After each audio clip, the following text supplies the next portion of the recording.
Now, in a minute, I'm going to interview Matt Canavan, the LNP Senator for Queensland, who I've been wanting to interview all week because his speciality is the energy sector, and the government's energy policy went from vaguely bonkers to terrifyingly suicidal this week.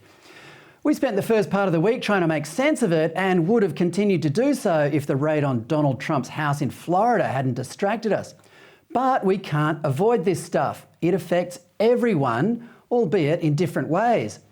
If you're a billionaire like Simon Holmes à Court, who helped finance the campaigns of a group of new MPs elected to Parliament in May, and who all share the same delusion that if we don't transition to so-called clean energy in the next few years, life on Earth will simply cease to exist, then you stand to profit handsomely. Holmes à Court has a range of companies that are poised to dive into the decarbonising and renewable sectors.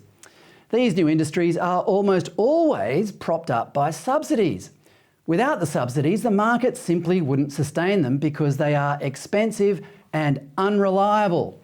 So with a gaggle of new environmental MPs on the crossbench supporting their unproven and frankly unconvincing plans to transform our economy, people like Holmes à Court stand to cash in.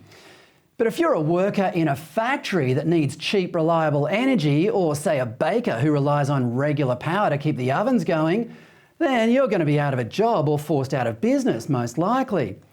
The government is promising thousands of new jobs in so-called clean industries, but we're rarely told what these jobs are, let alone why this needs to happen in the first place. What if people like the jobs they have? What if they don't want to retrain to work in a new industry?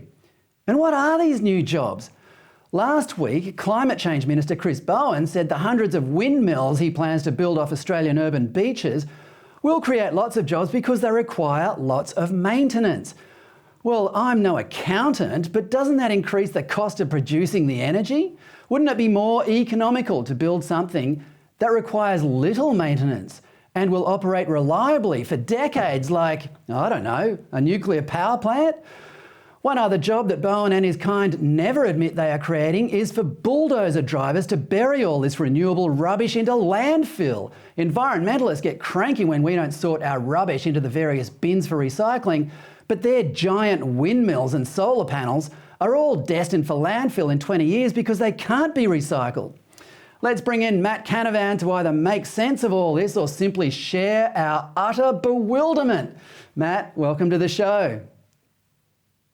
Good to be with you, Fred. Matt, firstly, I'm not sure if you noticed the expression on Anthony Albanese's face when he announced last week that he'd negotiated with the Greens leader Adam Bandt to waive the climate change bill through Parliament. This should have been one of the defining moments of his career.